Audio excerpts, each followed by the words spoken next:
Hello and welcome back to this week's Beyond the Panels. This week I decided to try something different. So a lot of times on the show I've spoken about Western comics, but this time I decided we'd do some manga, some Eastern comics. So I picked out some of the most famous, long-standing sort of staples of the manga collection. So manga is usually in this sort of digest format most of the time. It is the opposite of Western comics, so you read it the exact opposite way, so from left to right. And typically speaking, it's in black and white, usually with some splashes of color. But there are some differences, like Akira down here. This is a big old, like, omnibus edition. But my first one is a good sort of like action horror series. This is Hellsing. Which was originally published in English by Dark Horse. Most of these manga come from different manga companies like Viz or Tokyo Pop, Seven Seas Press, a few different ones, Yen Press. But this one was by Dark Horse, and it is a vampire in service of the Catholic Church that goes around with his silver bullets and different relics and things, and fights the monsters of the world for a clandestine organization authorized by the church. So if you like horror stuff, if you like militant Catholicism, this is always fun. My next one is a pretty old school one. This one's actually from the 60s originally, and it was turned into a few movies. I believe The Castle of Cagliostro is one of the more famous ones, but this is Lupin III, who follows Lupin III, who is a world-famous master thief. And it's sort of like a sexy espionage James Bond, where he's sort of a man's man that goes around seducing ladies and stealing and fencing goods, all that good stuff. And we have most of the collection in the system. This series had been out of print for a while, but we do have most of it. But pretty much these are little vignettes, so you can read them out of order and just pick up from anywhere.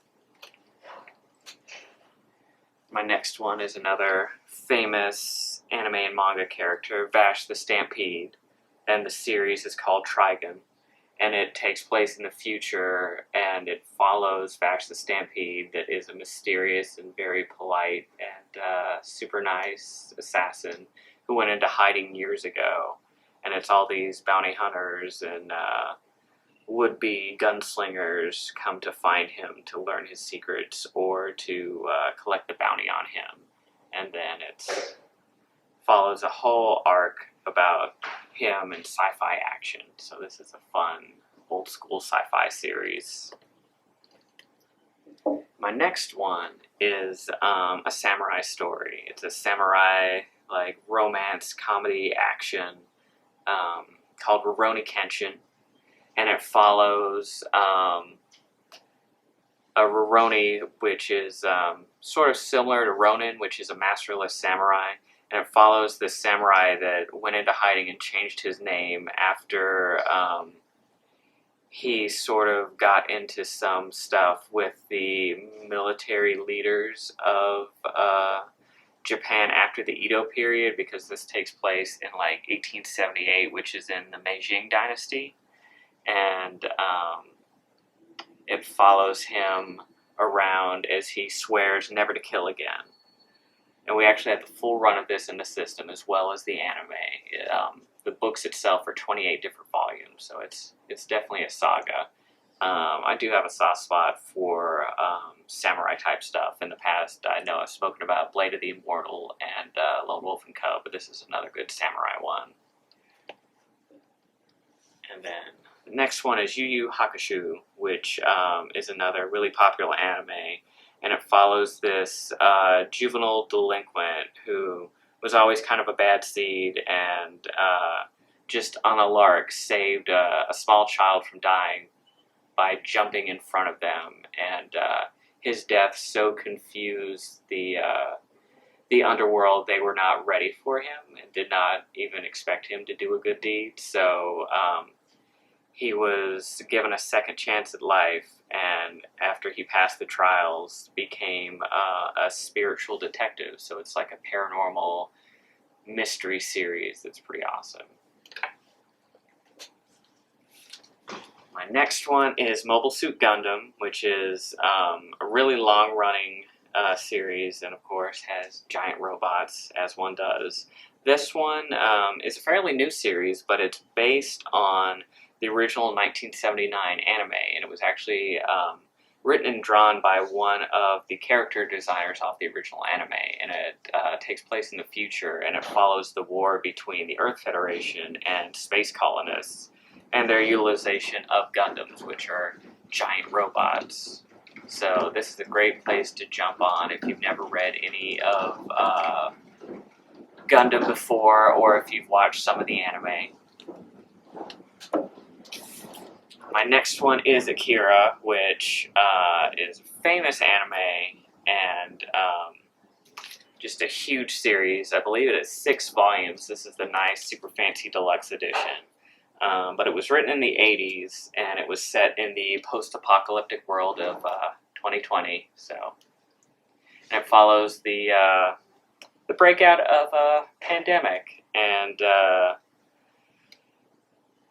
in the ruins of Japan, it's kind of ruled by bicycle or motorcycle gangs, and the awakening of a telekinetic monster called Akira, and it follows 2 boys from the same motorcycle gang as they sort of deal with their own telekinetic powers, and it also has the U.S. trying to stop what's happening in Japan because they also notice the awakening of Akira. So it's a really awesome like sci-fi epic about the horrors of nuclear war. It's kind of was written as the fallout of World War II and the arms race and all that. So definitely an awesome one. My last one is a mouthful. So I grabbed all the parts we have. I know I've spoken about the second part before, but this is JoJo's Bizarre Adventure, which is a dynastic manga. It's all written by the same person, but each JoJo is a different JoJo, and each JoJo is a different time period. So it starts out with Phantom Blood, which is a very like Dickensian horror story with vampires and kung fu that takes place in Victorian London, and follows Jonathan Joestar and his nemesis Dio Brando, which happens to be my shirt today, and they are stepbrothers that are at war with each other.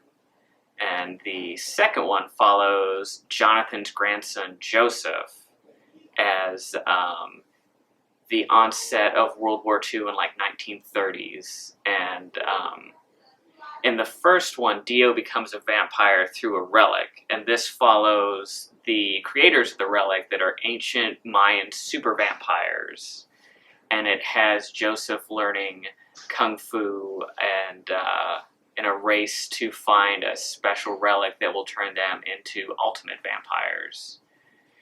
And the third one follows Joseph's grandson Jotaro, and the first 2 are based on kung fu, and the third one going forward, everyone has magic genies called stands because they stand next to you. And yeah, each one is just a little bit more bizarre and just vaingloriously awesome. So this one follows them trying to find Dio, who got better from the first one. He has been at the bottom of the ocean for this whole time, and he comes back in the 1980s, and everyone has genies based on tarot cards, and it's a pretty glorious world-spanning journey. And then The most current one that's been translated into English for the manga that's still ongoing is Diamond is Unbreakable, and it follows another of the Joestar line, but who he is kind of a spoiler, so I won't mention it. But this is Josuke, who has like the glorious Elvis pompadour, and he also has stands. And this one's more of a slice of life in a small Japanese town. And there is a serial killer who is aesthetically based on David Bowie. So that's pretty glorious. One of the most awesome things about JoJo and why it's taken so long to get to America is the author was kind of obsessed with Western pop culture, especially music, so much of the characters are named after bands. So like Dio is named after Ronnie James Dio. And a lot of the characters have been changed in translation because of copyright infringement. So, like characters like Vanilla Ice and Steely Dan were changed to like Steely Dan is Dan of Steel now. Bad Company is Worse Company. But it is an awesome, just crazy adventure and one of my favorite manga. So, if you're interested in trying some manga series, we have a ton. I just named some of the oldest, most, notable series. So I hope you found something cool. As always, be sure to like, comment, subscribe. If you'd like to see something, leave a comment below, and I'll see you guys next time.